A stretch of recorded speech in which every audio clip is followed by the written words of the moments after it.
Perkenalkan, nama saya Adi Saputra, sekarang berdomisili di Fukuoka.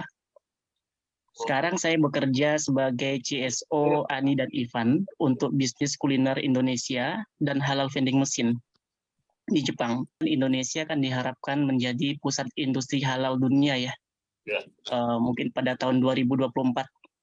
Nah, kami ingin tahu apa-apa saja upaya atau langkah-langkah yang telah dilakukan oleh pemerintah, baik yang telah dilakukan atau yang akan dilakukan dalam mewujudkan hal tersebut.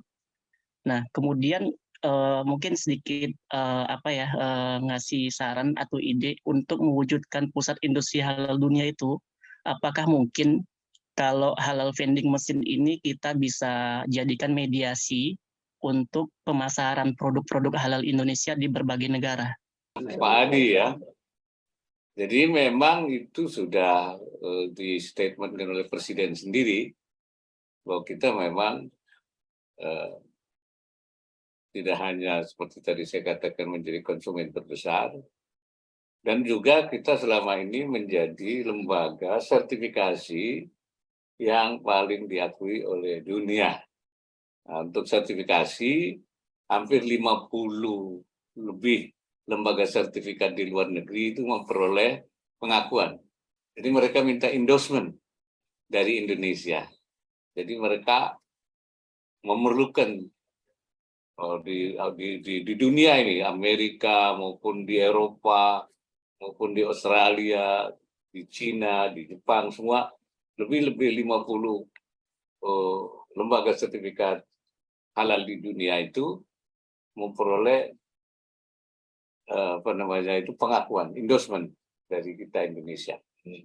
Dan karena dia memperoleh endorsement, dia harus punya standar yang sama.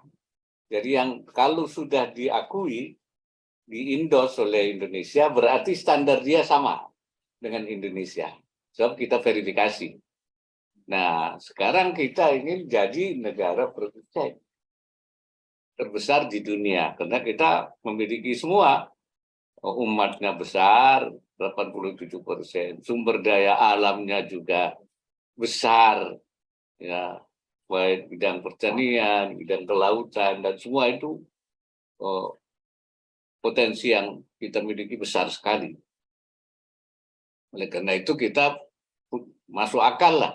Semua negara mengatakan masuk akal Indonesia. Nah, apa yang dilakukan? Nah, tadi saya bilang Indonesia membentuk lembaganya, ya, ekonomi dan keuangan syariah di pusat sampai ke daerah-daerah. Kemudian juga membangun kawasan industri halal.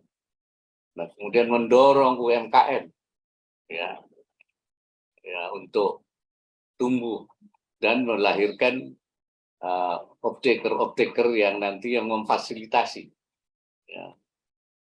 Misalnya sekarang ada pertanian buah-buahan yang selama ini tidak digarap, sekarang ada pengusaha yang kemudian memproduk, ada yang jadi minuman, ada yang jadi bubuk, seperti misalnya jahe merah.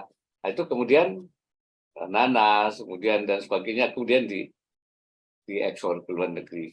Itu. Kemudian juga misalnya para pengusaha pengrajin.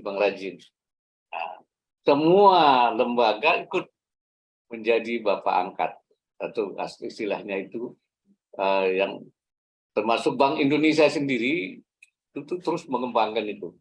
Bahkan tiap tahun mengadakan ISEF, Islamic Syariah Ekonomi Forum, ya. Itu yang dihadiri baik dalam negeri, luar negeri, dan semua produk-produk kita dari daerah-daerah itu dihadirkan. Nah, jadi banyak yang menjadi perantara ini. Saya nyebutnya itu Hamzah Wasal. Hamzah Wasal itu artinya huruf Hamzah yang menjadi penghubung antara kalimat dengan kalimat sehingga melahirkan untaian kata yang indah. Nah, Hamzah Wasal ini kita tumbuhkan untuk memfasilitasi. Bahkan ada juga Global Halal Hub. Ya, ada satu lembaga Global Halal Hub yang dia mengkurasi, kemudian membina UMKM ini yang produknya kemudian diekspor ke luar negeri. Saya tidak tahu apa sudah ke Jepang, dia ke Amerika, kemana-mana melalui diaspora itu, dia juga dari mulai mengenai produk, mengenai kualitas, bahkan mengenai apa namanya bungkus-bungkusnya itu apa? Kemasannya, bahkan juga pembiayaannya, dan kemudian juga pemasarannya. Nah, kemudian pemerintah sendiri itu melalui Menteri Perdagangan yang baik yang lama untuk membuka pasar-pasar di luar negeri, terutama di negara-negara OKI. Ya, dari 57 negara OKI itu sudah mulai dibuka 17. Dan bahkan seperti Emirat itu kan menjadi hub untuk di Timur Tengah. Ya, jadi pusat untuk daerah Timur Tengah dan sekitarnya.